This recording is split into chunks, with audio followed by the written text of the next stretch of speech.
Chandra sir, your screen is on, and we will start. We can start now. Hello. Yes, we'll start. Yeah.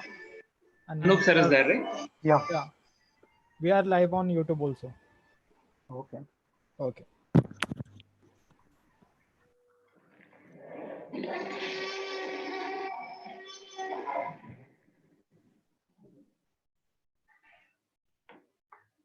A very good evening, one and all present here. This is Chandan. The webinar would be for about 1.5 to 2 hours. The agenda of this webinar is to give brief insights about animation and visual effects industry and how animation and visual effects films are produced. And also we would be giving you a brief about how career opportunities are available in this animation and visual effects industry. So towards the end of the webinar, we would be taking questions from your side. Right? So for today's webinar, we have panelists, that is Mr. Anup and myself, Chandan, and Mr. Arandam. So now I would request Mr. Anup to kindly introduce himself. Good evening, everyone. Thank you for joining in. I hope everyone is safe and stayed at home. My name is Anup Safekar, and I am fine art graduate. And in 2001, I started my career as a 3D artist, 3D and VFX artist. And last 19 years, I am in this industry. I'm working with Toolbox Studio as a head of studio, and I'm very much excited to part of this webinar. Thank you so much, Mr. Anup. So to introduce myself, I have completed my graduations in animation. I've done my MBA in education administration. So I have about 13 odd years of experience in this industry. So I started with a company like Cavalier Studios and Samara Creations and went on to work with multiple studios. And I picked up a lot of other freelancing works. So I do a lot of like corporate videos, and my recent client was an automobile company called Omega. So it's been happening, right? So along with that, I have academic experience. I started as a faculty and then went on to head animation and filmmaking colleges. So from 2015 till date, I am Board of Studies member of Mysore University and Board of Examination member of Bangalore University. So these are the two prestigious, best amongst the prestigious universities in India. So this is about my professional career. So I would now request Mr. Arindam to take over. Yeah, thank you, Chandan. Hello, everyone. My name is Arindam Das, and I have been to this industry for more than 10 years of experience in post-production. And for last 4 years, I am into academics. Some of the post-production studios I have worked with, like Prana, Red Chilies, Deluxe, Stereo D, that is, My Entertainment Limited, CNVC TV 18. And some of the projects which I have worked with is Fan, Ravan, and some of the international projects like Hercules, Need for Speed, Jurassic Park 3D, and movies like that. So I'm into academics now, and I take care of most of the VFX things. So I would like to hand over to Mr. Chandan. So now if Mr. Anup can give a brief about VFX and animation industry overview, that would be great. Yeah, thanks so much. So as VFX and animation industry now is become a very huge. So every industry required animation, and there is a lot of web series, feature film for the VFX required aggressively visual effects. So if you uh, see on any Netflix or Amazon series, maximum series they use VFX for their show. So few are like Stargirl on uh, Netflix or Future Man's Sacred Game, The Legion of Tomorrow, and many more which require for the use for the VFX. Along with the VFX, there is a huge industry for the animation. So if you see the web series or any feature film of the completely 3D animated series, also there is other industry like automobile industry, then gaming industry, AR and VR. So there is a huge requirement in VFX and animation industry. Yeah, Chandan. Thank you so much, Sanu. So we would take you through the pipeline of VFX and animation filmmaking, or the stages of these filmmaking processes. So we basically have three different stages in making an animation or visual effects film. So those are called as pre-production, production, and post-production. So I believe most of the attendees here are very new to the animation and VFX industry, or want to pursue career in this industry. So I would want to keep it very simple and in layman terms. I would like just to take an example and explain this. Just imagine, I was like a head chef of a 5-star hotel and I want to cook a dish, right? So what is my pre-production, right? So I first have to know my recipe, and then I need to have my raw materials with me. And with that, I can go to my production stage. So there, I cannot just throw up my ingredients onto the cooking pot. So I need to follow the recipe which I've decided to achieve my end result, right? So this is how we understand pre-production and production. So if we can link the same thing to animation or VFX filmmaking. So I don't want to touch post-production, so I would request Arindam to take over later. So pre-production is basically starts with an idea, right? So idea is just a spark. What do you get? So and that can be strengthened by deciding a genre, what kind of genre you want to make the film out of. It could be horror, sci-fi, comedy, anything, right? So nowadays you find films with combination of different genres, right?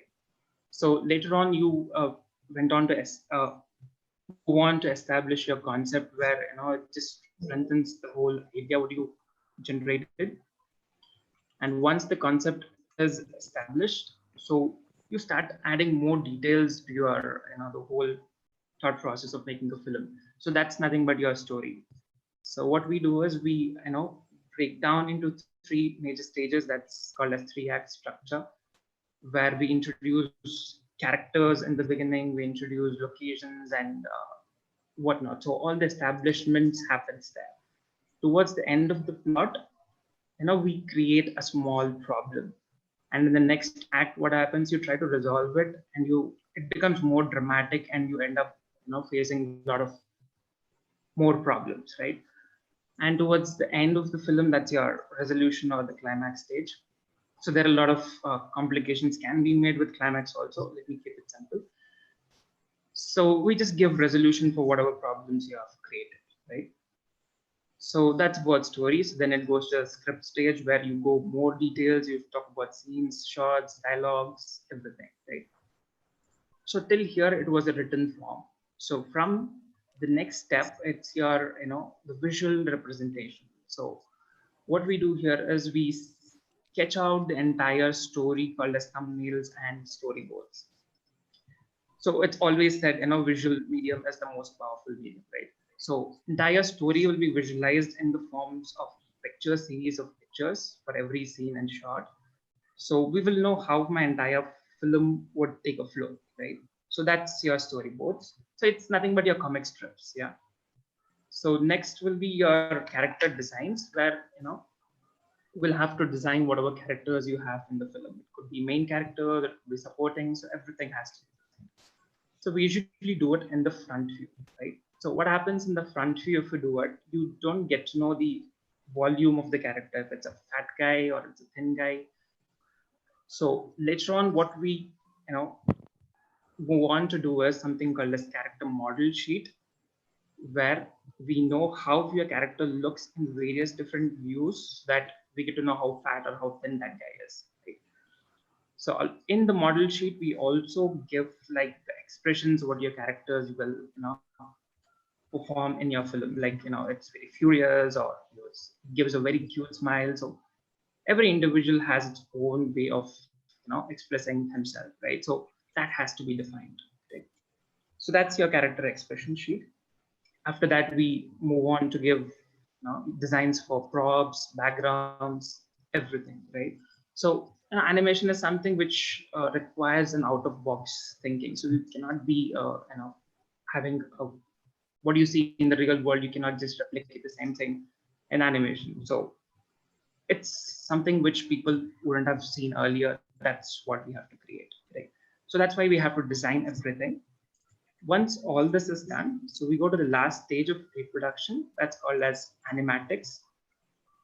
So here, this is the final stage of pre-production, where we decide on to, yes, this is the end what we are keeping for my planning. After this, I'm not going to change anything, right? So why do we do this? Because animation filmmaking is like time consuming process.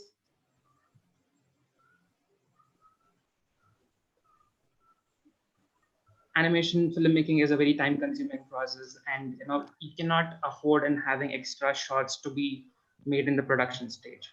So once you see the animatics, you get to know the flow. If you file any extra shots we have, or there's no flow in the film, so we try to cut here itself, right? So that's about pre-production. So we'll move on to production. So what I'll do is, in the upcoming slides, I'll talk about production more.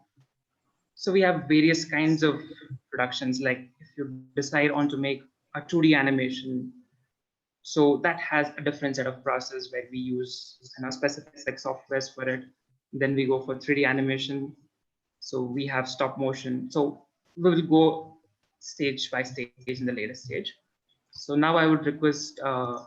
Arindam to take over post-production and touching production for live action as well, please. Yeah. Hello, everybody. The post-production process takes over to the third last stage of the, almost third last stage of the movie or any project completion. So here, most of the works are done like dramatizing the scene or enhancing the scene, or any requirements that are not possible in the real world are all covered in this post-production portion. So while taking the post-production portion, I can define that in a two-way. So one for projects like movies which are completely made in 3D, movies like Ice Age, the Cars, or planes, or this kind of movie, the Disney movies. These all movies are completely computer made, computer generated movies. So in production, that part is done in 3D. It is all the scenes are created, the models are created, the characters are created, everything is created, and it comes to the post production area where it is all blended into a good scene, a scene where we see a magical things happening, and all the things are beautifully blended and presented with color correction and everything. So the other phase is, I can say, about movies like Life of Pi, Narnia. This kind of movies, they have computer generated animals, or say Jungle Book, the Mowgli. So we have all these lions and characters, wild animals talking with the characters. So the character is all live action shoot.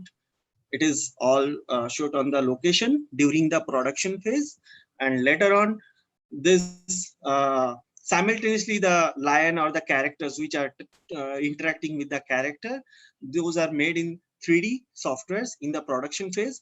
Now both the things simultaneously passes to the post production area. Now both of the scenes are blended together, and we give a beautiful enhanced look where most of the shots are done. So various phases are there where we need to clean up a shot, clean up like unwanted things are there while shooting. So we need to remove the wire hanging behind the hero who is jumping from 10th floor of a building. So we need to remove all these stuffs, and we need to show it properly, beautifully, that okay, the character is really jumping from the scene, and all this animals and all are talking and interacting with the character, say around say for example Mowgli. So the Mowgli is sitting on back of a panther, or Bagheera, the character. So they are interacting, they are talking, they are completing their journey with heavy rains and storms are all around. So this is all the scene you can imagine, is all made under the post production area. Most of the things are finally touched and blended, and finally in the post production area the final edit also done. The editing portion of the unwanted scene, unwanted frames of the movie are removed, and it is colorized, that is called film grading. It is converted into digital intermediate process, and finally it is delivered. And now onwards the delivered movie will go for the promotion and release. So I would like Mr. Anup to kindly tell us about the promotion area, how the movies are distributed and things. So please, Mr. Anup. Yeah, thank you, Anandam. So there are two aspects of the promotion. Uh, one is if anyone completed their movie, so it could be VFX, live action, or animation. So any producer who produced that film, they sell this their film to the distributor. So when distributor buy that film, so they decide how to promote. For example, they want to release the film. So which date uh, they need to release, which timings, and which city. So all these stuff decided by the distributor. Also, they start promoting with the film. So maybe it could be a small trailers, maybe a motion posters, or maybe interview. They release the trailers. So all the stuff decided by the distributors. Just to interrupt, Anup, Sure. the mic is too much closer to your mouth. Can you Okay. just? So yeah, so distributor take a call on this where to distribute all the content. Also, they promote all the data on social media. Also, they also plan some offline activity like interviews or stage show, everything. So this is all thing they are taken care of for the promotion of the film. So this is one aspect. Second aspect is where is there any animation project, and that is basically created for the client, for the corporate client. So they promote on their website or their YouTube channel. So how they promote for their client, where they get more revenue, or they can sell their product or sell their process. So as well as the social media. So this kind of promotion basically everyone use, where it is a VFX or animation film, as well as the corporate animation for the corporate. Yeah. Chandan.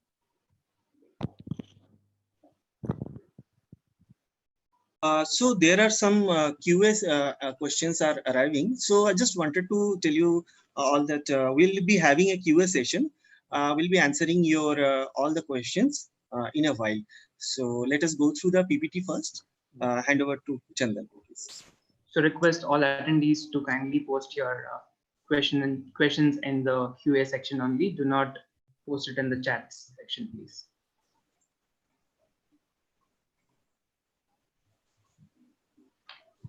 So as I said, we will just go in depth more about what animation and VFX, animation filmmaking process is all about. So if I were to start explaining about how various different department works in making animation film or a short film. So the first and the foremost stage would be called as modeling. So if you just go back to your pre-production, we have designed our characters, props, and sets and everything, right? So those are as a 2D art. So now what we have to do is we'll have to convert all those artworks into a 3D form. So we are making a 3D animation film. So we'll have to make them as a 3D object, right? So in modeling department, what they do is, they create characters, backgrounds, properties where different departments will be working for it. For example, a person who's very good at anatomical skills. So what's anatomical skills? Knowing about the structure of human or animal anatomy. So that particular person would be going and making characters and things like, or aliens or superheroes and things like that. So other set of people would be working on making properties, environments. So that's how modeling departments are split between themselves, right? So once the modeling is done, so the next stage is to do texturing and shading. So we are basically giving surface to define an object, right? So if I were to say an X object, that's an wooden object, or the character's skin has a lot of scars to it, or he looks like very scary character and things like that. So what we can do is we can paint those textures using Photoshop, or it could be Murray, or we have Substance Paint, a lot of softwares we have to do it. So once we do it, what happens, it enhances the look and feel of the entire character or the set what you create. So the next stage, it's called as the rigging. Okay, let's understand now. So till now, what happens is your character looks like statue now, right? So if you want your characters to move now, you'll not be able to move it. Okay. So it's just like a clay. If you try to mold the clay, it's a malleable substance. If you try to move them around, it'll crack. So here also, what we do is we create digital armatures for your characters, which is associated with some curves, we call it as. So if an animator comes and picks up the curve, so he'll be able to give movement for it. So we're basically making my character prepared for an animation shot or himself being animated, right? So the next stage is called as layout and anim prep. So what we have to do is, if I have a scene where I have like 2 characters, I have like 200 characters in my film, so I just want 2 characters in my shot, and I want some properties and some sets. So what I'll do is I'll bring them all together and put it in one scene file. So that's like the software file, okay? And also fix up a camera angle and give a small movement if you have a zoom in, zoom out, or any camera movements if required. So that will be done in this department, right? The next and the most crucial or most important stage in animation filmmaking is making your characters act. A bad animation is nothing but bad acting, right? So if you are not a good actor, you cannot make your characters perform in an animation film. So if you yourself don't know how to express yourself, how to emote yourself, then your character fails in doing it. So an animator should act the shot out, and that's called as animacting. So keep as a reference video and then exaggerate the poses, right? So that's what animation is. So what they'll do is the skeleton, what we have done, they'll use it and they will give life to the models, what we have done. Okay. Next stage is lighting, right? So this is just to match the real world look and feel, or you have a certain mood to create, like it's a night scene or it's an early morning scene. So that will be done using lighting. So where we create digital lights over there, like the software lights, and then we make it look good, right? So once we're done with all this, then goes to FX, right? So all your smoke, fires, and all fancy stuff like dust, all of them are done in this stage. So we can go in depth, but let us just understand what is what. So that's enough for you guys as a beginner to know what animation industry is, or what career you can make out of this particular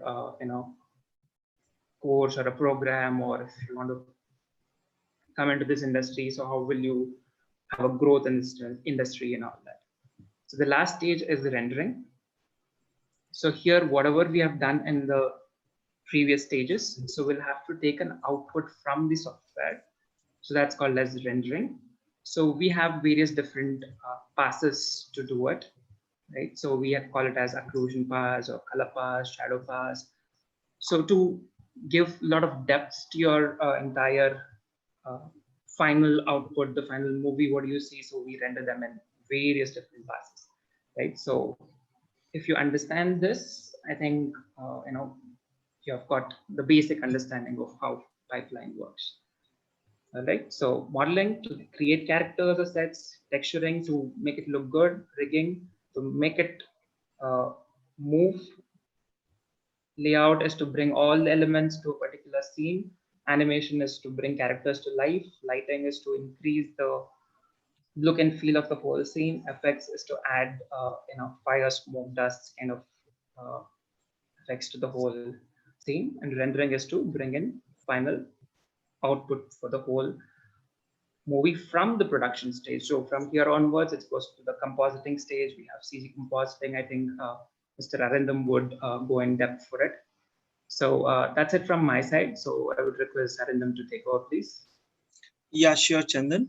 Chandan, can you just have a 2 clicks so that I can Yes, please. have my portion? Yes, thank you. Okay, so yeah, so you can see that the things are getting more finalized towards the journey. So the VFX portion in the movie is composited of rotoscopy paint, match moving, matte painting, motion graphics, compositing, editing, and DI color based. So these are all the kind of works that goes under the VFX production. So VFX is visual effects. Why is the almost, as I told you before, almost the last stage of the movie before editing. So so this composes of rotoscopy is more linked to the live action movies where we have to cut out the character or some object and have to replace the background or something. Uh, so that portion we do basically masking. We cut out the character from the background or anything as per the requirement we do. So step by step we do the work that is called as rotoscope. So after that, some paint prep artists are there. Like paint and prep artist is like the scope of work for these things are like if there is something, the as I told before, the wires are there where the actors are hanging, or some additional stuffs are there which need not to be shown in the movie during the movie. So those all stuffs are clean. So if I take the example of movie fan, there the Shah Rukh Khan's body is shrinked a lot. So the again we have to regenerate the background because the body is shrinked.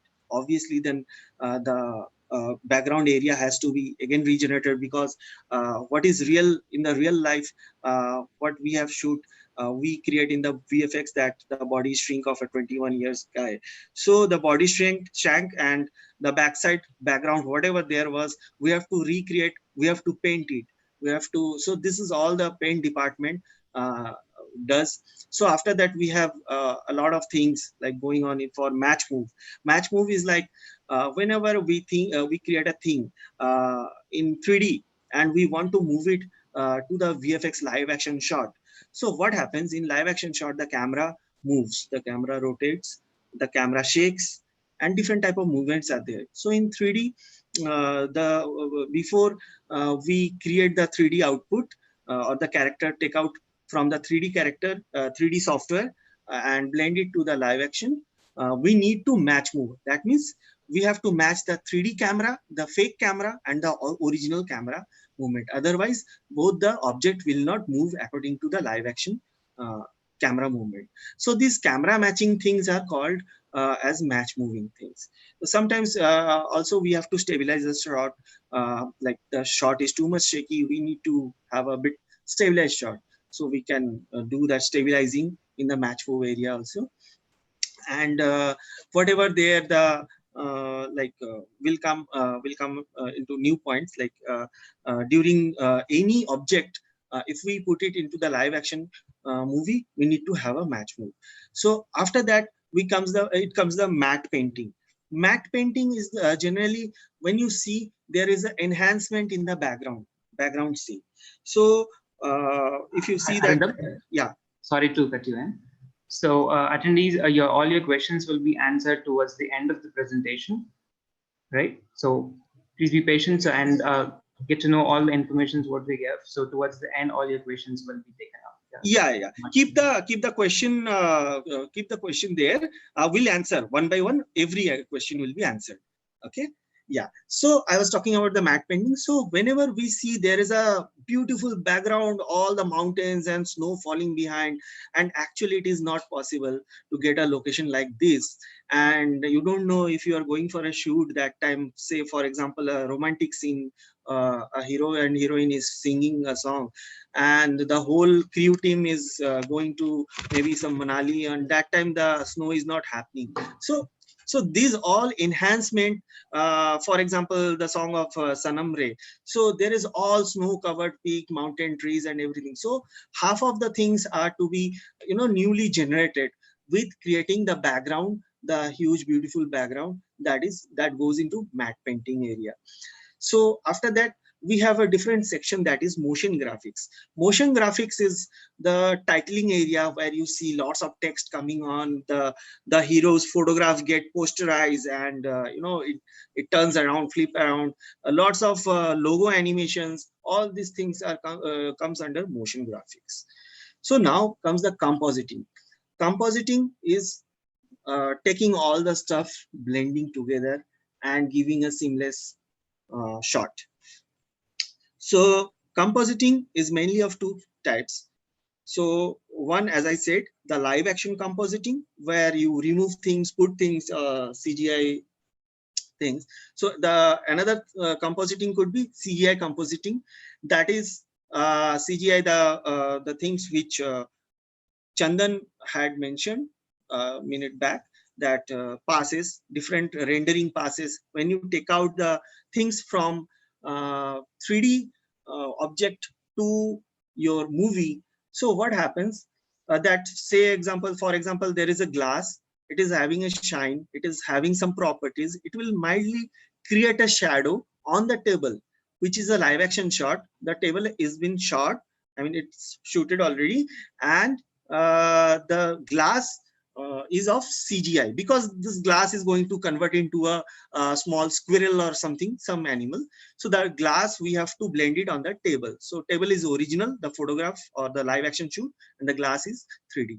So now the glass has different properties like shine, reflection, shadows and everything. So what happens, because it is in the 3D space, and actually what we have shot is in the real world, both the things doesn't match in the frame properly. You can easily identify that this glass is fake. It is a cutout. Until and unless we blend its light direction, shadows, reflections, and everything. So if we have different properties of the material, the glass, like reflection, shininess, smoothness, or the roughness, or the water, if there is any water. So all these physical properties are taken out separately, which is called as passes, and it is combined together in the compositing with the live action footage. So this is mainly the compositing part, and any enhancement, matte paintings done, like background, changing of background, skies, including animals, or fake something, extension of backgrounds, or wire cleanups, everything is done in the compositing. That is the finalization of the shot before presenting. So now, after all the things are done, so it goes to the editing portion, where the editor put it in back in the lineup of the whole movie, enhances the shots wherever it is required, like slow motion, fast, speed editing, slow editing, all this. Any jump cuts, there are different types of cuttings are there, like stylization. When you see a movie, if you see a blogger's blogging, stylish blogging, then you will see that with every bits they have a jump cut. The movement jumps 2-3 frames ahead. So this kind of things are all done in editing. Editing basically in a words you can say storyteller, the way the director wants the viewer to see the movie.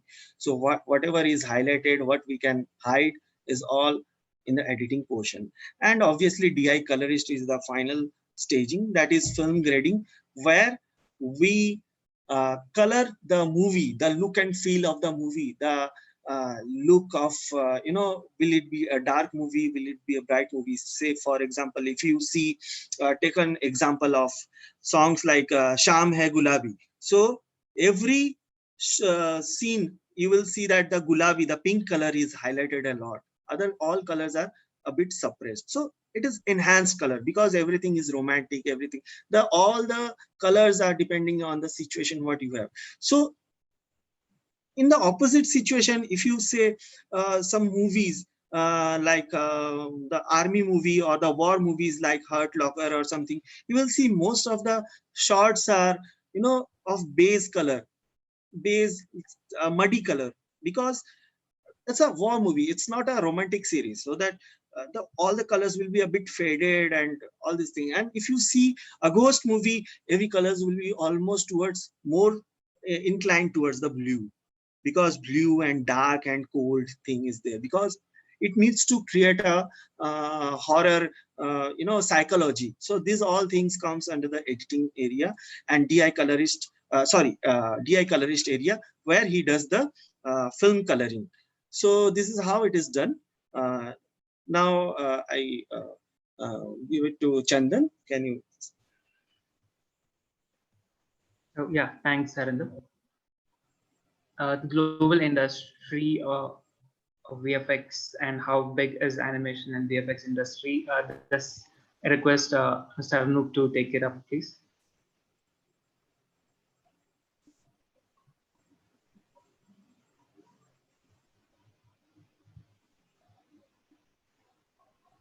Sanup? Hello, can you hear me? Yes, please. Okay. So, as I mentioned, the animation industry and VFX industry both are growing every year.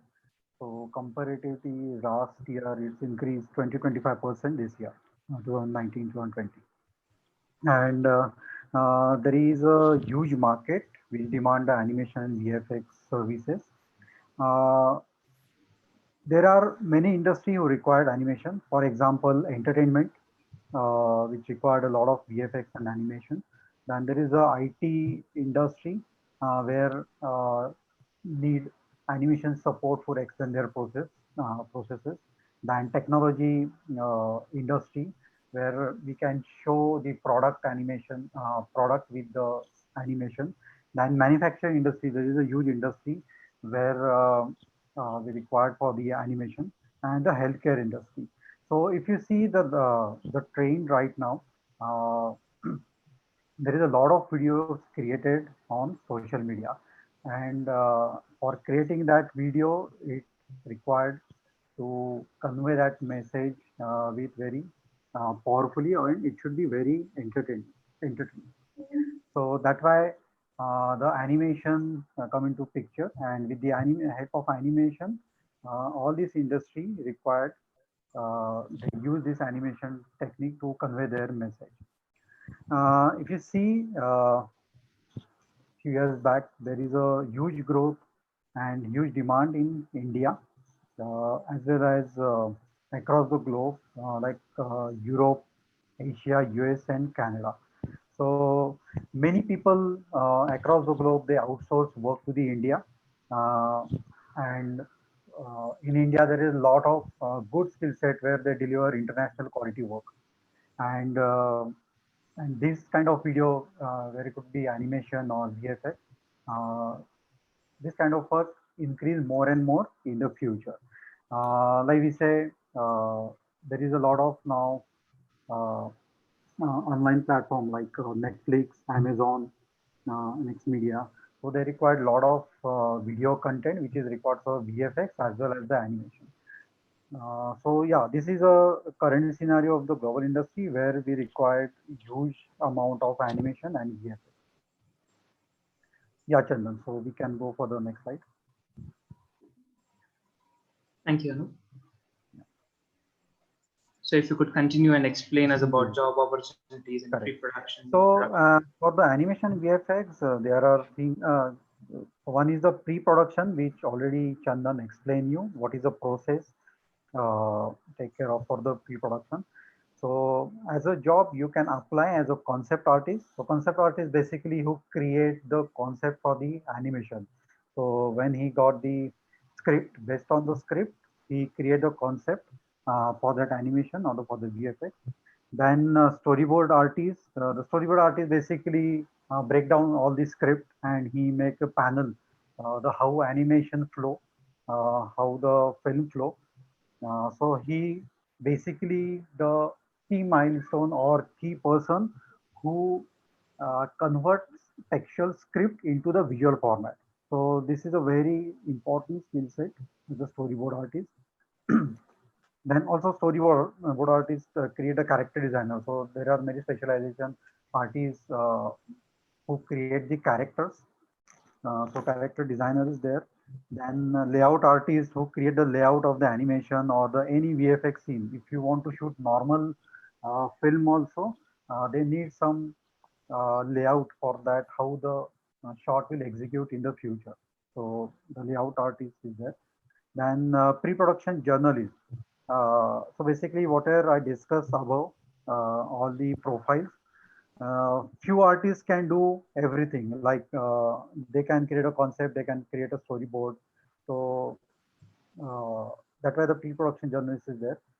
Previs, again the same, and the art director. So art director basically conceptualize the entire look and feel, how the film is look or how the animation is look like. So art direction or director responsibility visualize that look and yes, Chandan.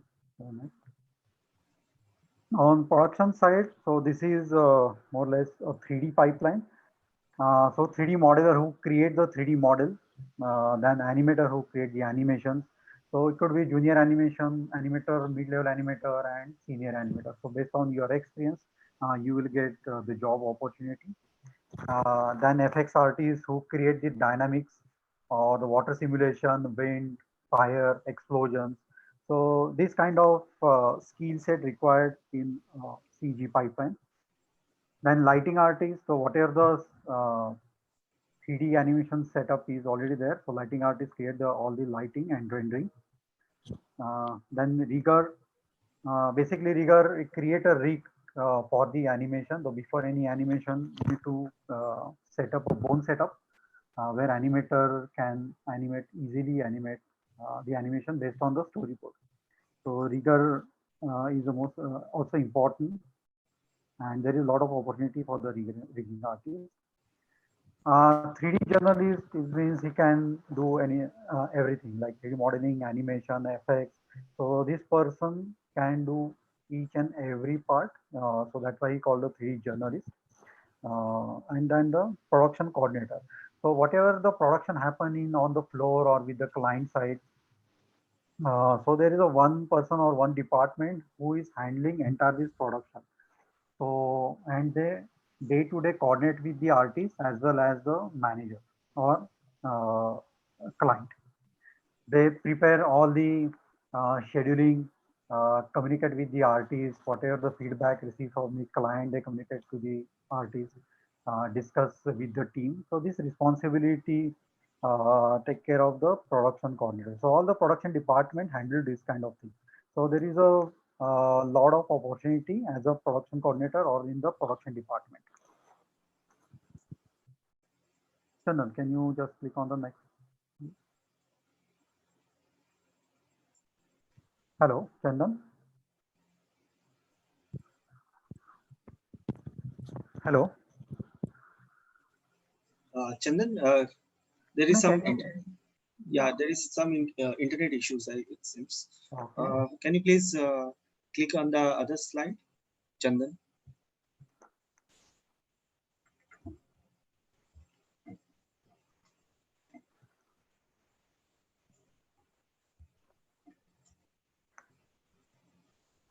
Sorry guys, there is some technical issue. Can you give us just 1 minute so we can come on by again? So till the slide pops, let me Yeah. explain the things. Start Okay. explaining the things. So as you know, guys, like the pre-production is, you can see the drawing that in the pre-production, most of the rough ideas and all these things are taken care of. So now during the production, all the floor things are there. So like creating the things, like executing the actual, in the floor.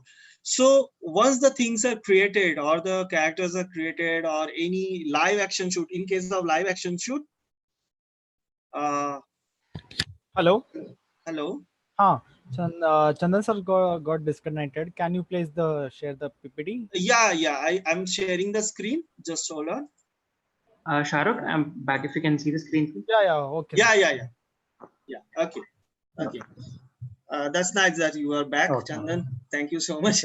I was just going on to post production part.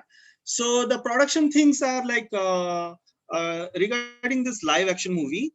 It's the during the shooting portion are called as mostly production, and if the movie is on the floor and some 3D parts are there, so creating and executing the 3D portion are called as production. So in post production, most of the sorry, most of the post production things are like especially into VFX area, which are rotoscoping artists. The career opportunities could be rotoscoping artist. As I mentioned, it is the masking, creating mask of various objects in the live action movie. So that is rotoscoping artist. It's then after that, those who does the compositing, like all the plates and slides and all the 3D characters are combined together. That is uh, having the compositor does that. So it is one of the good opportunity in the career. So there are also opportunities for match moving artists where they sometimes they go to the set also, they understand the shot, how the things are, how the camera moves. So sometimes they also suggest that like the match moving supervisor also go there in the set, where they explain that okay, if we do this, that will be easy during the post production part of the movie. So these all are different career opportunities, but yes, of course, you have to start up from the beginning. uh, so for another example could be CGI compositor, where all the 3D stuffs elements are composited. So CGI compositor does all this blending options and blend the character into live action, or completely CGI movies could be there. uh, as I explained, movies like Tinkerbell or Disney movies are there. So it is completely 3D generated movie. So even we have to blend the things properly, like we have to enhance the beautification. For example, any characters hair and fur shines are very looking very dull. So it is not up to the mark. So what we do not go back to the 3D and do the whole rendering thing. So what we do in compositing, with the help of software, we make the shine of that character. So this is how it is done. So softwares are different, so it saves the time. So DMP artist as the next career opportunity. DMP is digital matte painting, where I explained the person who are very good in imaginations and creating things in Photoshops and all this. So even they have a good opportunity. So it's not like that. If you think that okay, if I learn Photoshop, I will only do the pre-wedding shoot photographs, coloring and editing and all this stuff. No, it's not like that. If you do a good Photoshop, if you are good hand in Photoshop, if you have good thinking, you can be a digital matte paint artist. And even if you recently uh, a good opportunities are there for the freshers also, for DMP artists. So after that, it's a video editor. Video editor are the like you learn all the softwares there, and you edit the movies with shots and all, with sound editing, like embedding sound with the video and cutting out the videos and shots according to the sound, presenting the way the director wants the audience to look at. So these are all the various opportunities where in different phases of a production movie or a project, you have career opportunities of all this type of uh, profile. So can we move to the next slide?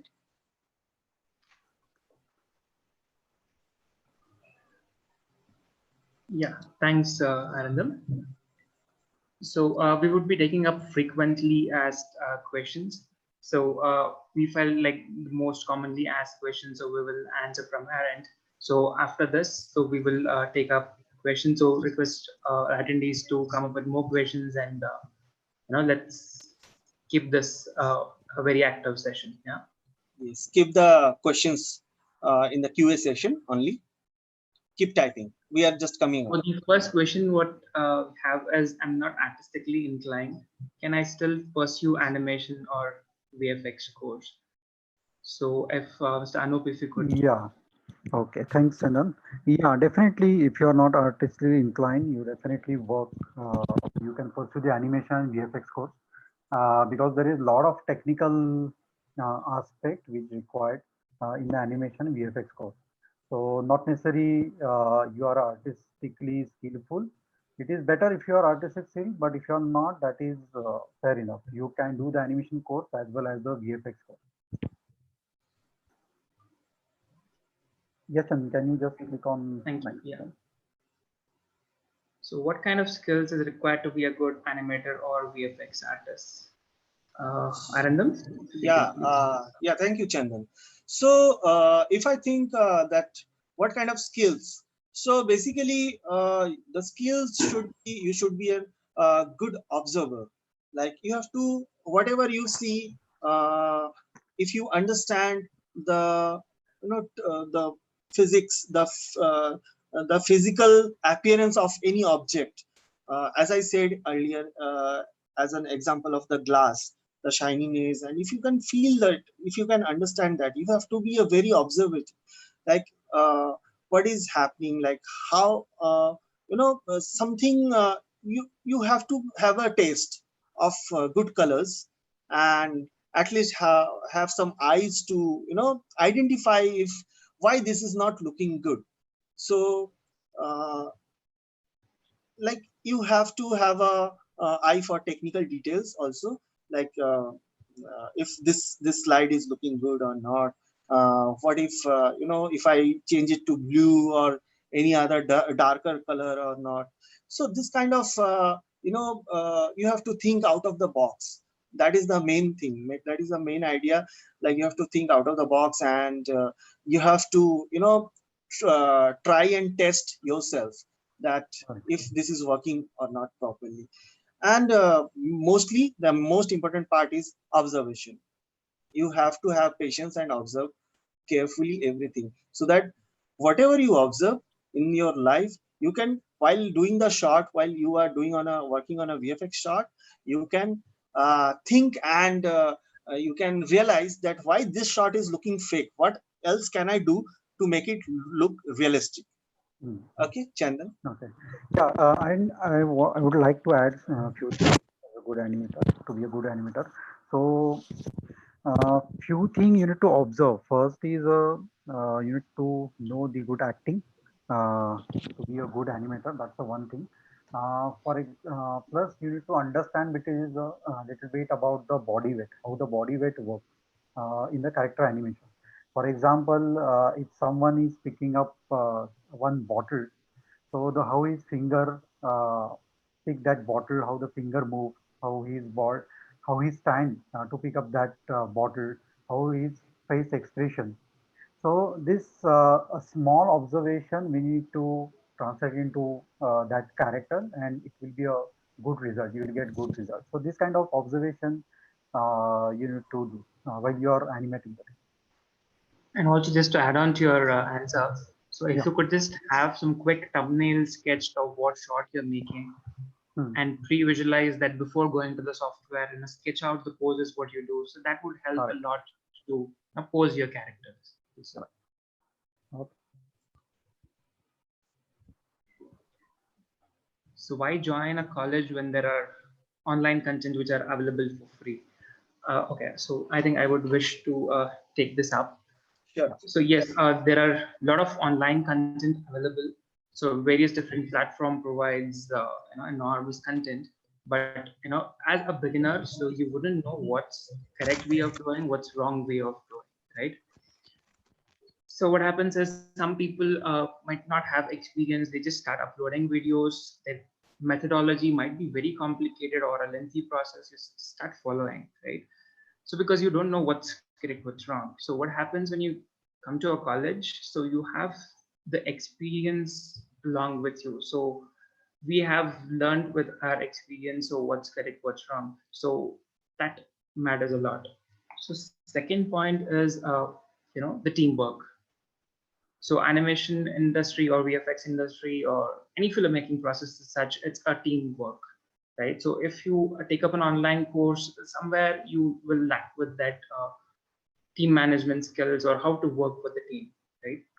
So what happens if you join a college? You have different skill set people around you. One will be good at concept, one will be good at modeling, and etc. So you can come up with a short film. So that gives you a lot of boost in your career. So projects are the things which gives you the real practical experience is what I feel.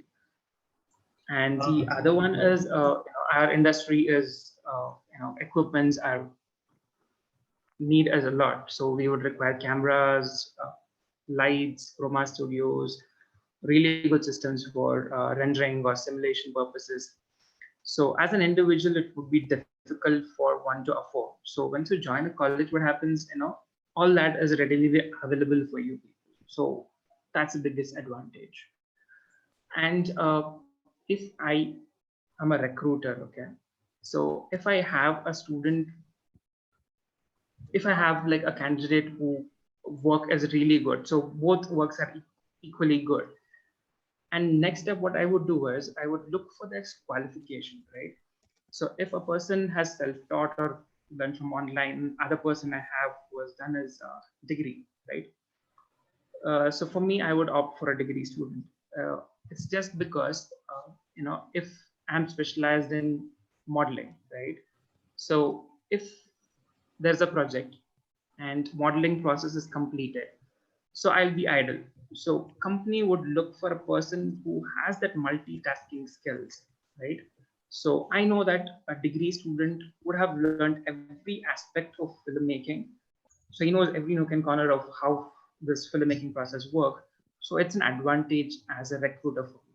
So I would, if the work quality is same, so I would pick a degree student. Yeah. So if any other panelists would add on points to it. I would like to add something, Chandan. Yeah. That if you tell that why to join a college, if you ask me, then I would explain that see the flow of knowledge and the acknowledgement flow is very essential. Like if the flow of knowledge is from the teacher to the learner is flown, and if there is any more stuff he wants to know, the student wants to know anything or any doubts or any queries, he can acknowledge back and he can take some additional knowledge packets to him, and he can understand the things, he can try out. If there is still any issues, he can sit with the teacher or anyone for that particular shots. What Because happens the in the practical challenges are always yes there yes when yes you're on the work. because if you give me 10 shots being in a production for last 10 to 12 years, even I will not guarantee that this will work, this process will work in this shot, because every shot has new challenge, every shot has new techniques to be applied on.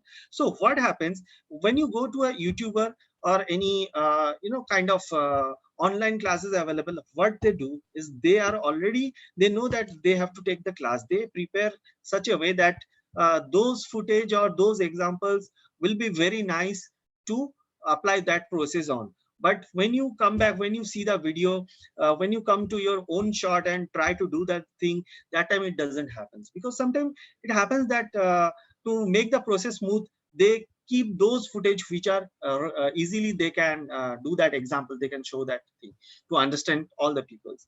So this way, just yeah, add on more. Sorry to cut in. yeah, sure. So if you stuck with a problem, right? So what you try to do is you try to search on different forums and you try to find the solution for it. So what happens is you try to spend time more on researching or trying to resolve the problem. What happens is in college you have like a ready-made solutions there in front of you. A faculty with his experience could straight away solve it. So you can concentrate on quality of your work. So that's in a way helpful. Yes, from my end, it will be very short on this, that if you want to win a war, be in the war. Don't sit in a training camp and look around what will be happen if I go into the war. So jump into the war, experience yourself. That is the what I have to say. Okay, can we move into the next Yeah. question? Thank you so much. Thank you, Chan. Okay, I think this is like a very tricky question. So how can I decide my specialization between animation and VFX? Anup, would you like to take it up? Yeah. So specialization basically when you join any course for the animation VFX. So there is some common subject which required for the both channels, animation and VFX. So if you finish 1 year or 2 year uh, with the common subject like production, character designing, character modeling, everything, and then based on your interest, you can jump into the animation. So few student they very much interested into create animation or create a rigging part, and few people and few students they are more interested into live action, that compositing, green screen extraction, and all the dynamics.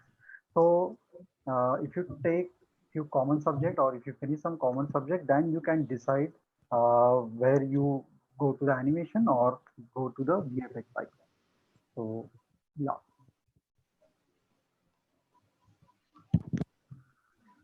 Yes, and done. Yeah.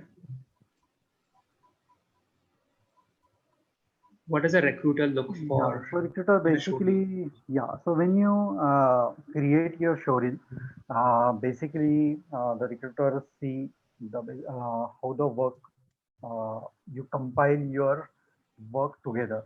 So now that's the one thing. Uh, there should be a breakdown of your every animation or any VFX thing. For example, if you create your animation showreel, you need to show the modeling part or your animation part. So whatever your specialization, for example, if your specialization in the 3D modeling, you're applying as a 3D modeler. So you have to create uh, uh, final output of that 3D model. Then you have to show the wireframe of it, so recruiter can see the what is the workflow, what is the mesh flow of the 3D modeling, and there is a one gray render. So this breakdown has to be there in the showreel for the 3D animation. So if you are create a rigging, so we just recruiter just see the how you create the rig, how the bone structure work. So these all the stuff that is required for every showreel. Don't put any loud music because maximum people who see your showreel, they mute your music many times. I personally see showreel many times like this. I mute the music and only focus on the what student created actual work, because many student what they does is they create a very dynamic music, so that way visually we can see with the music and the visual the showreel impact is very different, but when I mute that music, the showreel impact is very different, and actual work is not coming out well from that showreel. So I would suggest uh, more focus the breakdown of the work of your work, and you can put the music, but it should be very subtle and very small. So yeah, this you can take a precaution while you create a story. Anup, I have a quick question to you. Yeah. So if you have a candidate, would you prefer to see his primary skill set and secondary skill set also, like, Would that help as a Yeah, that recruiter for helps. you? Yes. For example, if someone specializes in 3D modeling and he also uh, does the texturing part, so definitely that will be a plus point for him. Or if he specializes in rigging, he also know the rigging or compositing.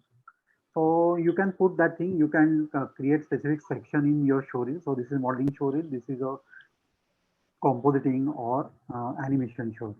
So that will definitely help to that candidate who get the job, because many companies see the candidate who can do a multiple thing. You are multitasking, so that will be prefer for the recruiter.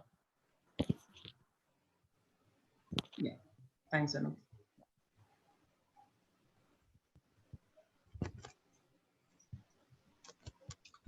So we got a job in animation and VFX industry. What kind of growth I can expect? So Yeah.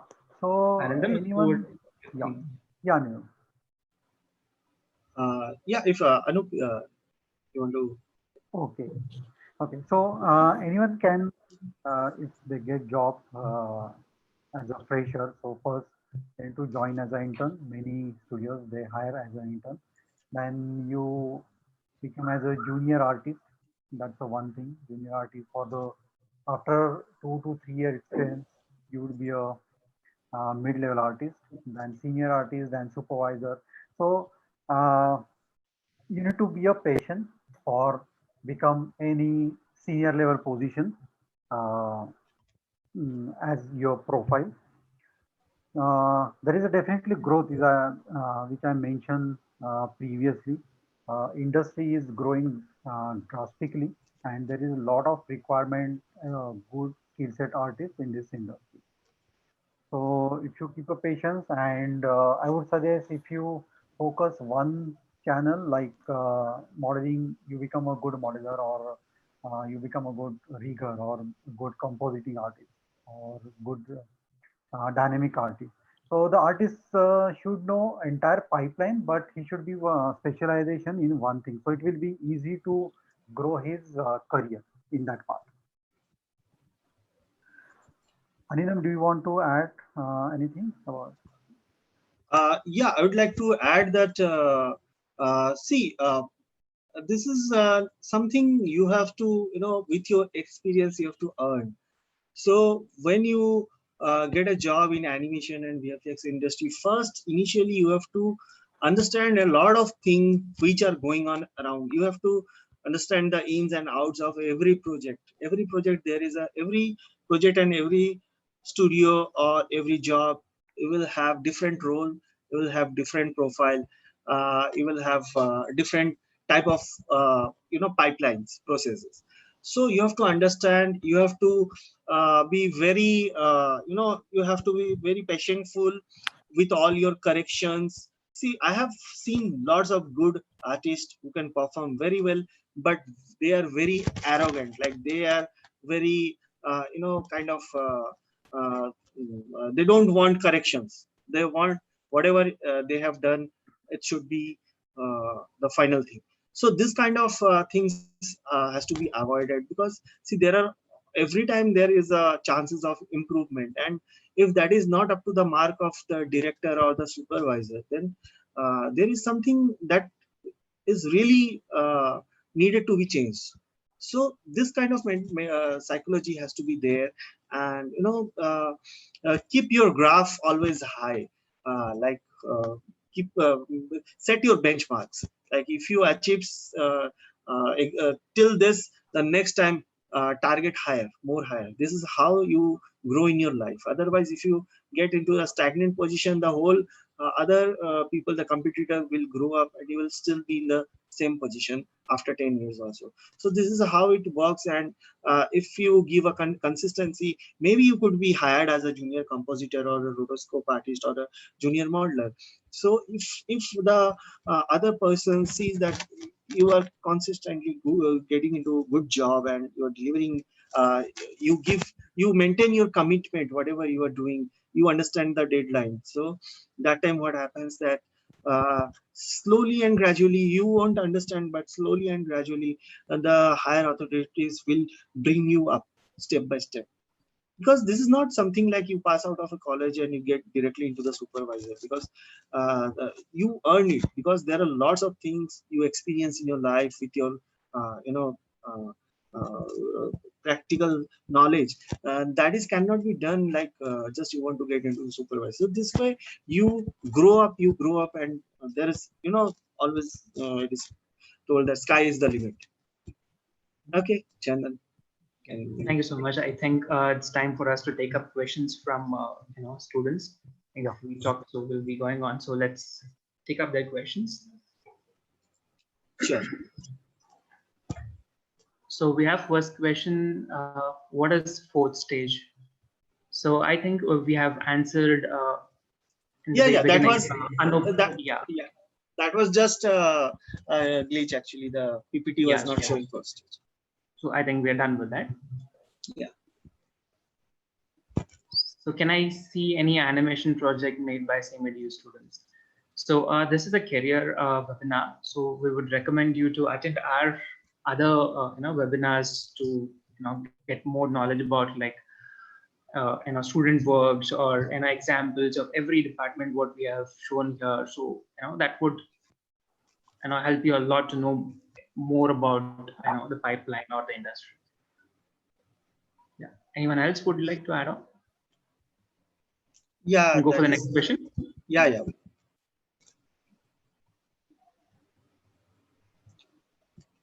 I think Arindam, that's for you. So please take it. The second one, na? Acha. Okay, Nisha Sarang. I love your explanation, Arindam. It's DAM, Arindam. Sir, heard your webinar on how you worked on Ravan and Fan. And big fan. A small question is that if the character is in motion in a screen and there is a dialogue, will be planned in 2D or 3D? It will be done in post-production, as you said in case of Jungle Book. Okay, see, if there is a dialogue, it is already pre-planned, and we make rough animatics. Like all the storyboard sketches are joined together. In the initial stage, the storyboard artist or the editor give its or some voice over artist give the voices roughly, so that they can understand the fastness of the speech. So on depending on that, the animator also tweaks the things in animation. So this is how it is done in the earlier stage only, while your final shot is done on the base of those rough animatic shots. So those final shots are later on dubbed in the studio, and that is placed in the timeline by the editor in the editing table. So in the process, it is to and fro process. It is not it is done in 2D only. 3D, see, once the voice is there, the 2D animation is there, you understand how much time it will take. So that is how the 3D animator or any live action or anything like on basis of that timing and expression, the animator plans the shot, plans the final thing, because directly creating something on 3D is very difficult. So it is mostly done in pre-visualization portion only and pre-production only. Okay. Next question. So you don't have some slides with proper examples. Okay. So I think I've answered this earlier, right? Yes. So Arindam, if you want to add on. Maybe we can show one or two videos. I will share with you, Chandan, if you have.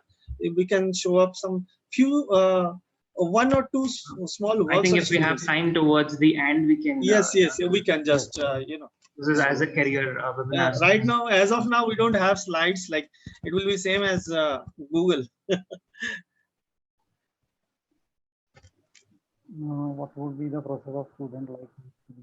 Can be some examples. What is the process of students like us to become a VFX? So I'll be answering this. We'll go for what is the render wranglers. Okay. In the process of student like become a VFX supervisor, like what? This is answered. Okay, this is answered, right? I have answered that. Just Okay, a fine. minute.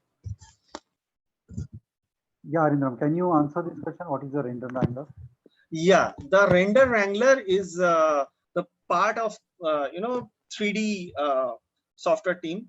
Like in studios, what happens that when you give a shot, we don't locally render the things. So in at home we do a small project, that is fine. But in movie, there are lots of uh, privacy also, and you cannot local into render local machines. There are lots of paths, file naming things, and everything is like so properly organized that if you hit that render button, the thing will upload into the server, uh, like you have a kind of Google Chrome, how you use the Google Chrome for internet, the like that only one system, pipeline system is there. You can upload your shot and click render. You can see how the render forms. All the rendering machines are there in a frozen room. There all the shot frames, like single frames, are distributed among the server, like HP Blade, for example.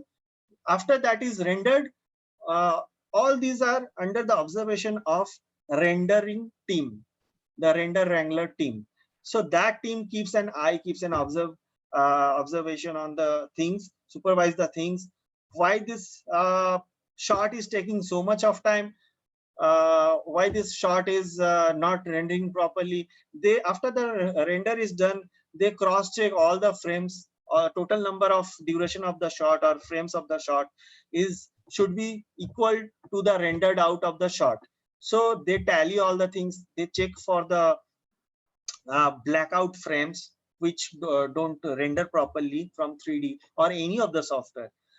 So they cross check that, they try to solve that, they try to render it again before giving it back to artist, because we don't have time in the production house to find out what's happening repeatedly. So once it is not solved by the render wrangler, after many times, many attempts, the shot goes to uh, this technical team. The technical team finds out the solution, and they find out why this particular frame is giving black frame or corrupt frame repeatedly after many times. So they find out the solution, they render the frame back, and the render wrangler put that single frame or the single shot back into the place, and they intimate you that your shot is rendered. So this is how the render wrangler works. Basically, they are in charge of your shot while rendering the things. Okay, we can move next.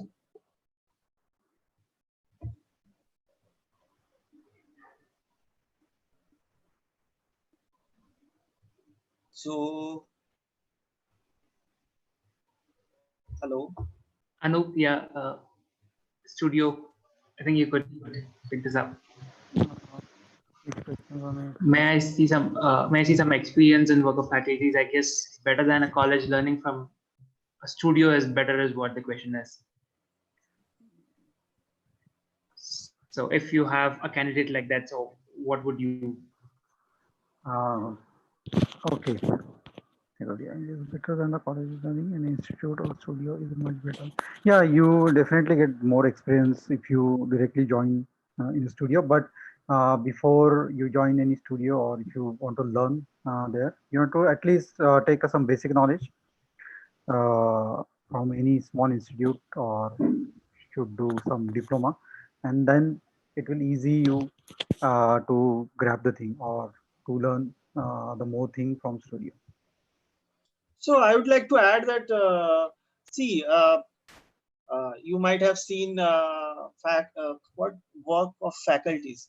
Okay, so faculties may work, may not work. That is different scenario. But what happens? I tell you that if you learn something, and if you learn it properly, systematically, you do something, and then after you join a studio or something, whenever there will be a chance of growth and understanding the things, you will have better, you will be in a better position, rather than directly going into a studio and learn the things. Because see, studio is paying you for your job, right?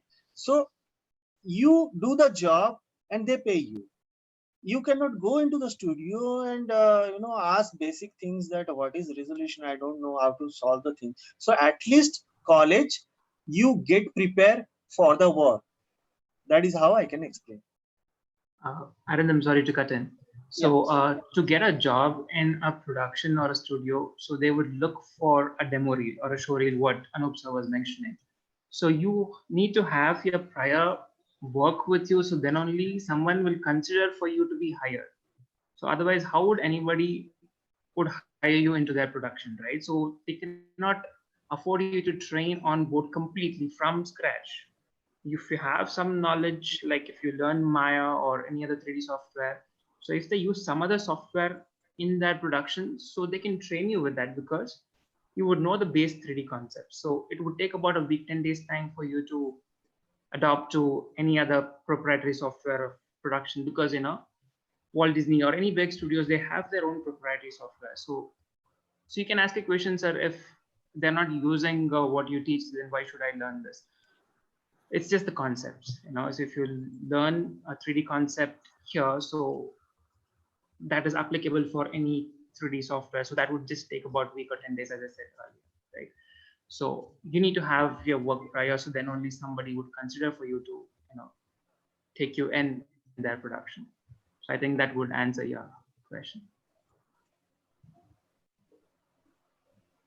How does animation and VFX work in gaming industry? Yes, there is a requirement. Obviously, gaming industry is a huge industry, and animation and VFX obviously required in the gaming industry also, because the whatever you're creating a series animation, the same technique, maybe a little bit here and there, but the same technique we can follow in the game industry also. So there is a huge requirement in the gaming industry.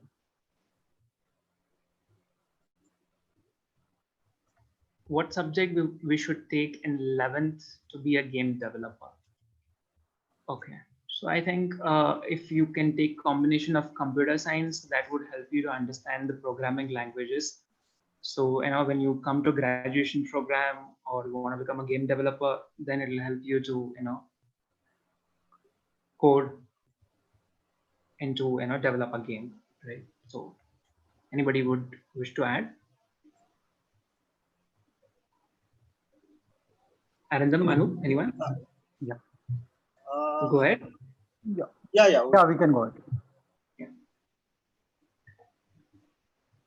Wouldn't it be good to have hiring a passionate artist irrespective of degree or not? Okay. See, what I said initially was the work of two candidates, if they are equally good, then only we'll look for the graduation or like that qualification. So I didn't mean that if one guy's work is really, really good compared to the other guy, so if he doesn't have degrees, I'll not take him. It's not like that. So it was just a secondary thought. It's like icing on the cake. So if you have a degree, it's icing on the cake. Towards the end, your work is what fetches the job for you. But yeah, it adds on a lot of value to your portfolio. Any additions? No, I think we can go. Move on? Yeah, we can move on. So, but there are many online courses which give us problem solving rounds, discussion, QA, and work students.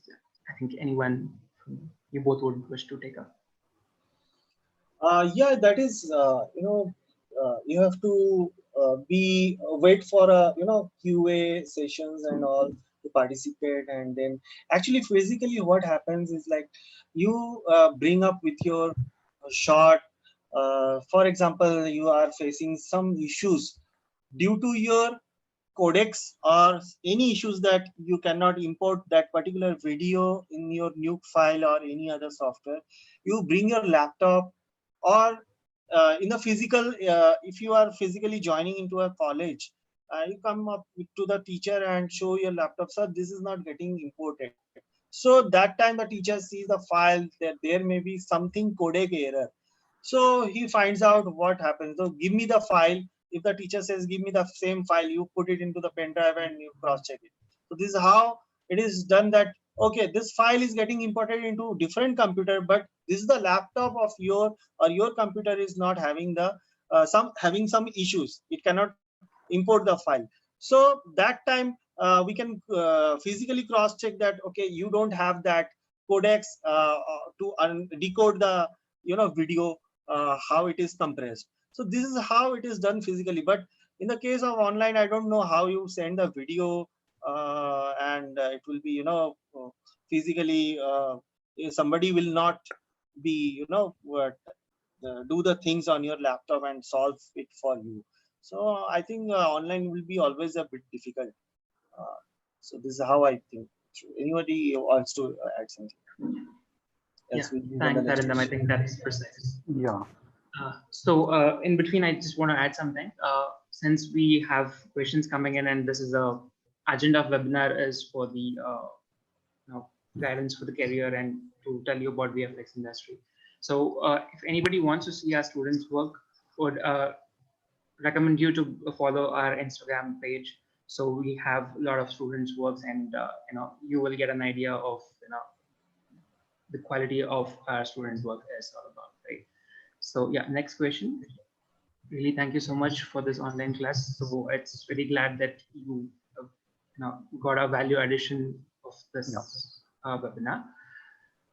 So I'm pursuing my diploma in filmmaking. So it will be valid tomorrow for a job. So I'm planning to go forward in video editing. So she is pursuing a diploma. So will it be valid for a job is what she is asking.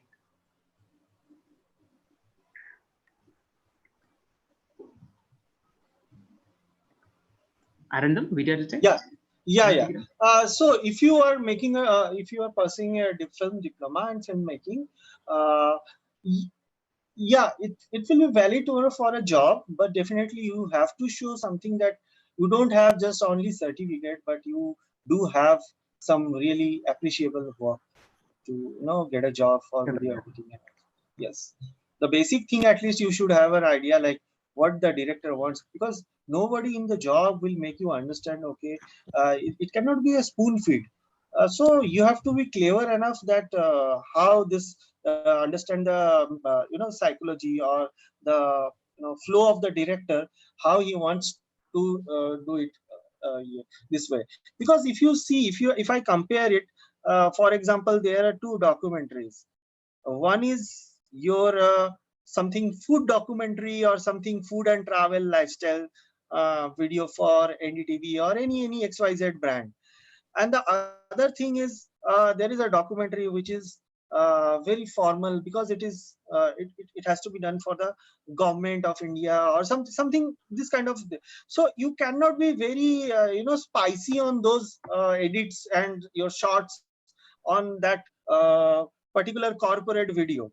So but in case of your the demand of your food and travel and lifestyle, you can be a bit classy, kind of look and feel could be a bit jazzy and kind of thing.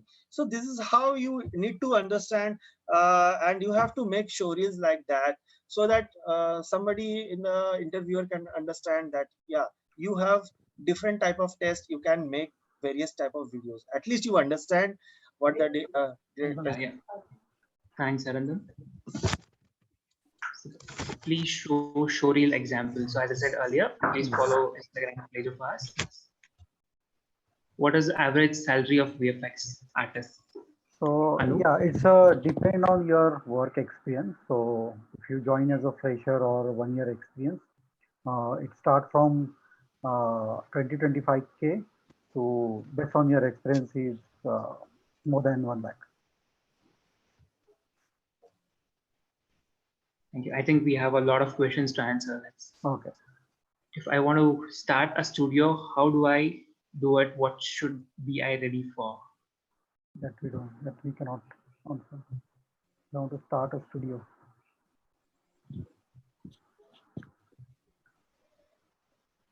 So basically, you should know the entire thing. So you know the entire production. You should know the entire pipeline. That's one thing, and you should understand the business. That's it.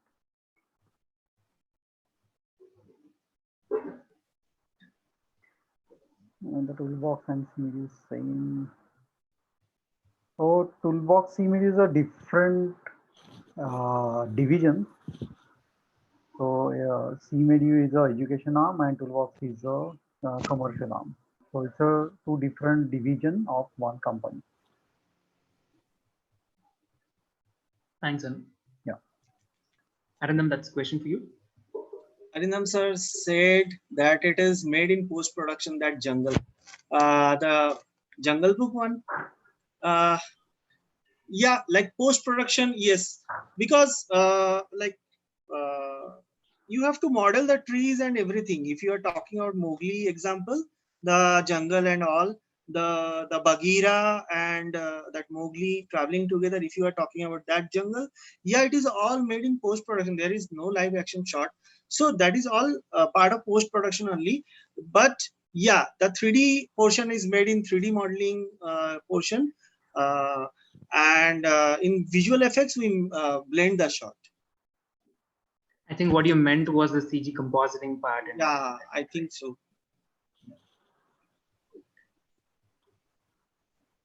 What is the difference between a blue screen and green screen? I think the next questions are for VFX, Arindam. Yes, so difference between a blue screen and green screen is like, see, this thing, you know that blue and green are not part of human, or mostly it is not the part of our skin or body portion. That's why we took this blue and green screen. But mostly blue and green screen are how do you separate, like how do you decide? It's mostly depend on the shot. They like mostly what happens that the DSLR cameras are mostly very uh, uh, good response to green screen, and blue screen are mostly film cameras. Like it all depends on your sensors, uh, because mostly what happens, why people nowadays are preferring to green screen more, because green screen has less noise. Small dots are there. So if you this would be a bit technical for you guys. So while we see a movie, there are three channels, the colors combination of three channels like red, green and blue, three channels combined, and we see a colorful movie. So when we go to each channel, like the blue is the highest channel which has grains.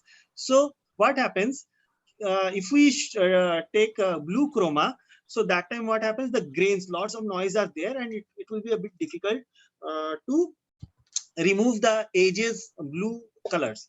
So but why do we take blue sometimes? Because blue is the mostly shot in day color or bright day. Shots are done in blue. And if you see some indoor things or evening time or nighttime scenes are there where low lights are there, it's done in green screen, because green tends to have less noise or grains. In case of blue channels, there is, since there it is a high grained channel, or technically highly grained blue channel is there. So generally what happens, in the daytime shots we prefer blue, and the darker shots we prefer green. So this is how we decide. And lots of time we before the shoot we see the light, how much luminosity is there, how the camera is sensitive to the screen. After cross checking, we land up to the conclusion that should we use a green screen or a blue screen. Thank you. I had answered. Next question, please. Which app can a beginner use for VFX? App is like mobile app. If you are asking for, then I don't have idea, because I have never done VFX in mobile. But yeah, there are lots of editing apps are available, but it's not VFX. If you want to go for a proper VFX thing, which is actually not a hobby but a passion and proper career, then you have to use softwares like After Effects, Premiere, and all these softwares you can learn. Otherwise, there are lots of small editing stuffs are there if you're talking about mobile apps. So, but that is just take it as a hobby. So that's I guess he's asking which software we are using, application. So for the VFX. So for yeah, a as you yeah. mentioned, is compositing for Nuke 3D for the Maya and Max and After Effects. So these are the few softwares for the beginner who can start their career in the VFX.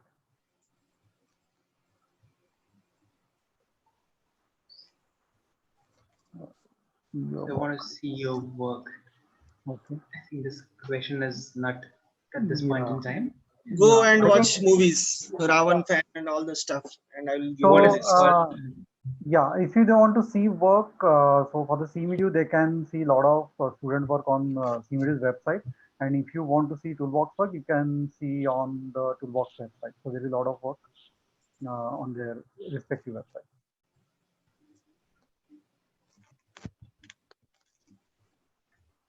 Arindam, you have a question? Yeah. VFX professional married woman currently working for past 3 years. Arindam sir, I'm ready. Professional.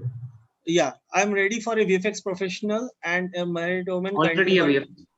Yeah, already a VFX professional and a married woman currently working for past 3 years, and I don't have a degree. So will you suggest me if it is good to join under you? Please refer, and it will do good any in my future. Okay, so this part it is very good that you are already a VFX professional and you are working. So I would suggest that you take some degree or something, because when it comes to the time of growth or something, someday in your down your life, when it comes that you want to be a manager or something supervisor like that, that time it will be a bit difficult if they put a option that only the one who has got this degree or something in the animation will become that.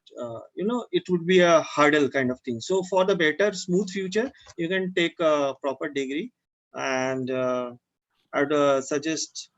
So you will follow the Instagram of CMED, you will get some of the, you'll get some idea, and also visit CMED website also. You will get the idea of courses.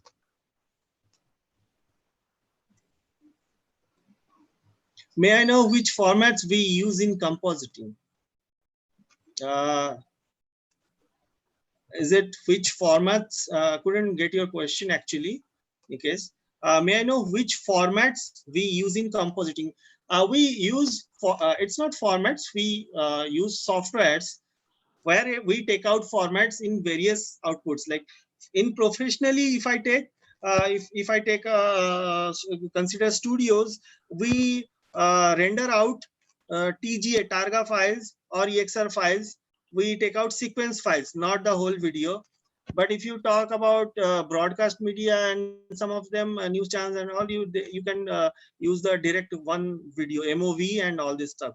So and if you're asking about softwares, mostly broadcast are using After Effects and all this type of softwares. And if you talk about mainly mainstream movies, the Nuke and the Fusion type of things are there. There are many coding languages used in many 3D software. This is for Chandan. Yeah, using many 3D softwares, which language would you suggest? See, I would prefer you start learning with C, C++, and later if you have the base of it, so we have something called as Maya embedded language. So that will help you to understand that when you join this program. So for a level, we teach math scripting also. So please have a base of the aforementioned softwares.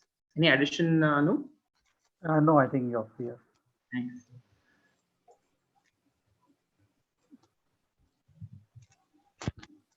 So he's talking about placements. Yeah.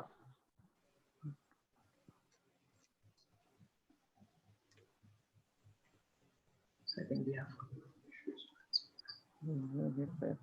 Yeah, definitely. If the students' work is good, their portfolio or their showreel is good, they will definitely get a placement.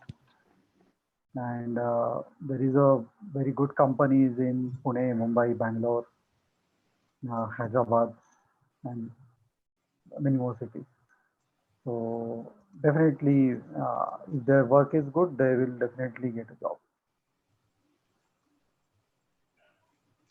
And we have tie-up with various studios also. So our students are already placed with various companies like gaming industry. We have Zynga and Right. many other production houses which we are already associated with. So if your work is up to the standards, so we have our contacts to place you in the industry, right? Yes. Arindam, if you can take.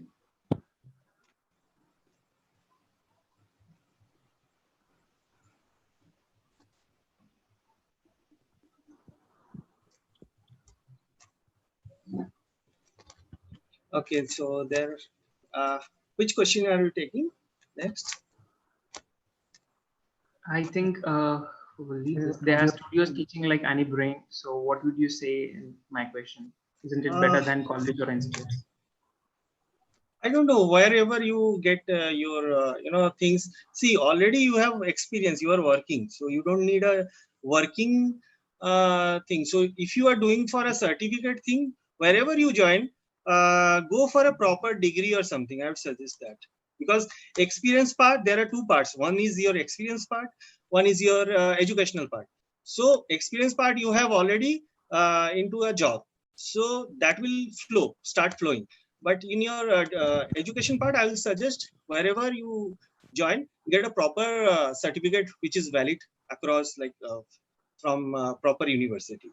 That is what my concern would be.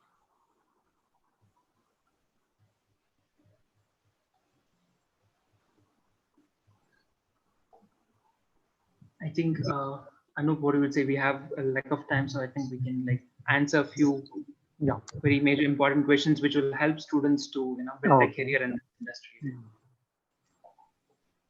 So I cannot see any major work on websites for asking for teacher work. So they are asking for teacher work. So I guess we cannot upload teacher work on website, right? Yes. Okay. So this Without is, seeing what we have said. Okay. So the other question of the character involved in IK or FK. so what you could do is towards the end of this presentation, so we have mentioned email IDs. So what you could do is you can get in touch with us. So we'll give you more information about the course or the student works and all that, right? So hope that helps.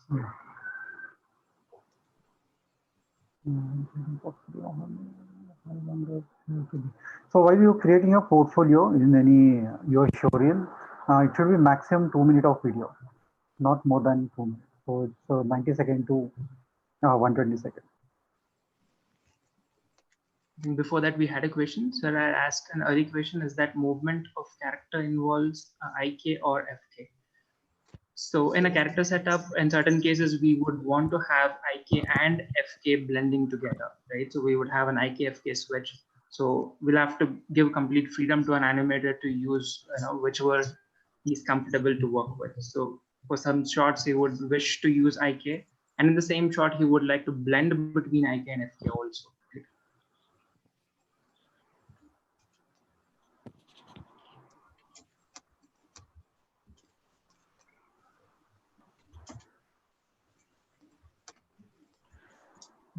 What is the next question? As I Chandan? said, they want to see student works. Okay, they can. We can send them. Do we have their email ID, right, to connect this? So the request the And attendees to kindly email us your concerns or what you want clarity on. So we will always be there for your assistance. okay, Thanks. fine. The interview of the certificate. Which questions? Will the interviewer ask for certificate or the portfolio? I think it will be both. Both. So first I would take up portfolio and then certificate. Correct. Correct me if I'm wrong. Yeah, you're correct. Seriously, guys, whatever.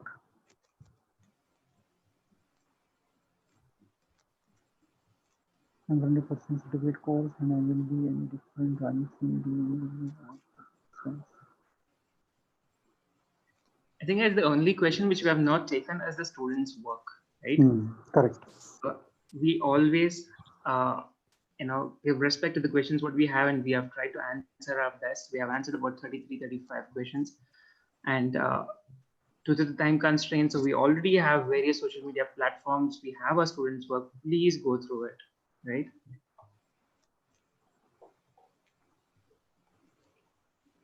I'm currently pursuing a certificate course, and will it be any difference joining? Someone asking, are you asking about the format TJ file? Are you serious? Which are the rendered 10 years back due to file size? Okay. I don't know the file format. The person who asked me, Nikesh. So file format for the compositing, obviously the EXR we are using EXR, or many times we use TIFF or Targa. Yes, Targa is definitely still we are using. So basically anything which can go 32-bit float or 16-bit float, that is used in production, because they have high capacity of color dynamic ranges, and we can work for videos. So that's why we don't use normal JPGs or normal video H.264 video, because it is already compressed. We cannot work on that. Right. So next question. Isn't it good to have to toolbox IMDb profile? It looks pretty or like no empty. Yeah, toolbox is not actively on IMDb profile, so we are sorry for that, and we are working on that.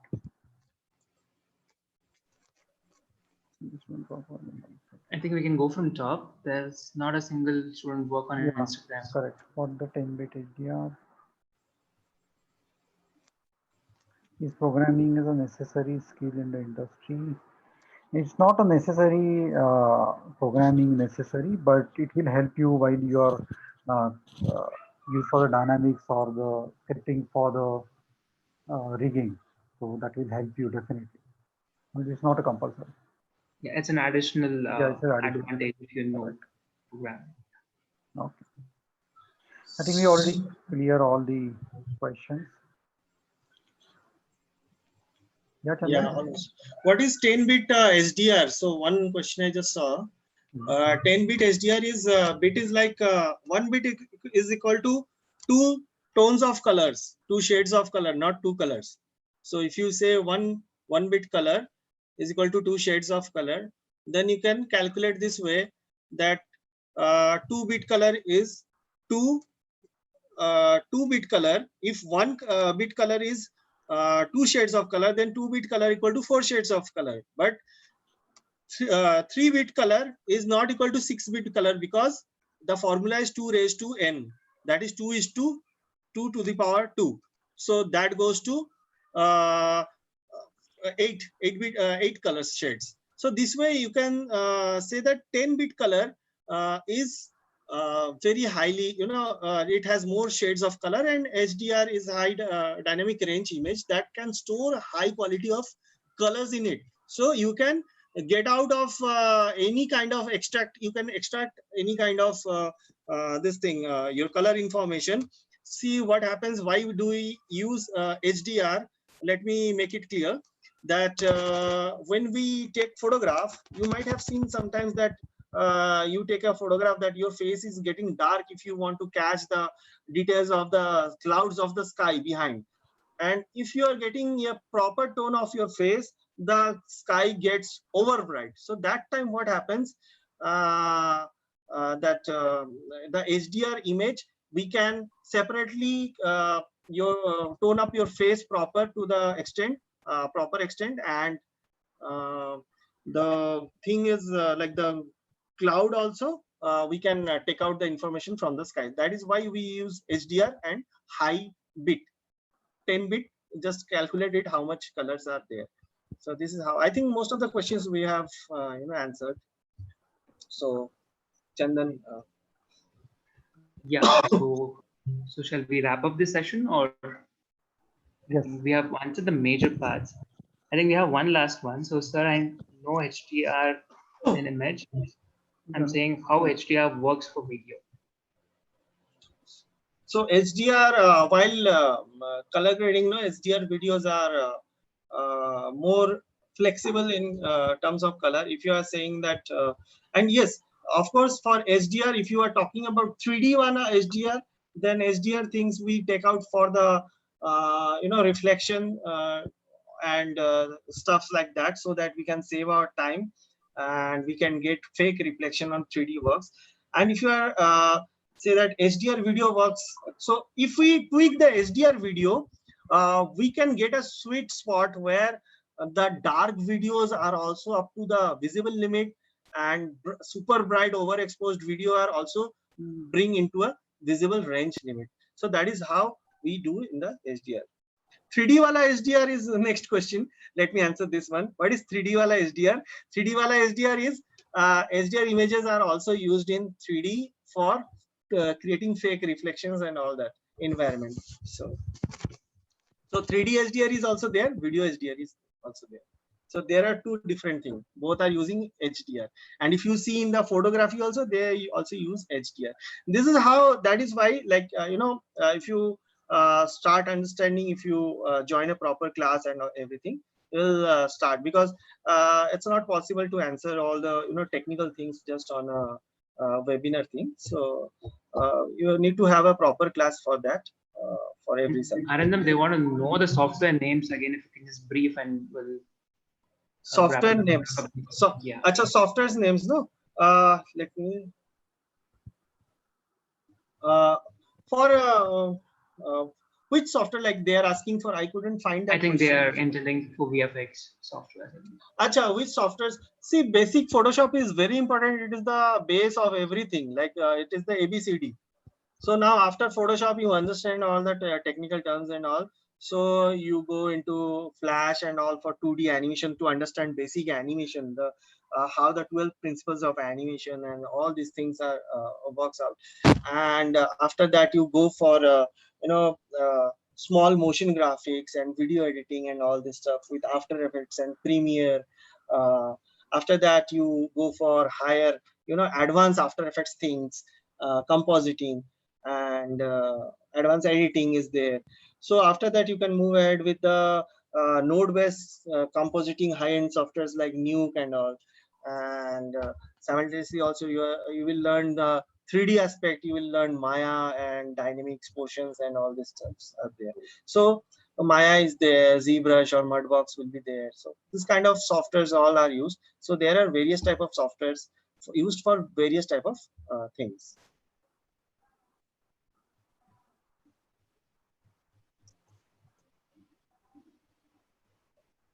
I think with other panelists' permission, so we wrap up. Yes. this Yeah, I session. think we can wrap this question. So any exit note you can. So if you have any further queries, so reach out to us. So email IDs are up on your screen. So we can go through our website and social media pages to get more information. So thank you so much for being here with us. Thank you, Anup and Arindam. Thank you Your so valuable much. input. Thank you so to much. all the attendees also for joining us. Thank you so much. Thank you, guys. Thank you. Thank you.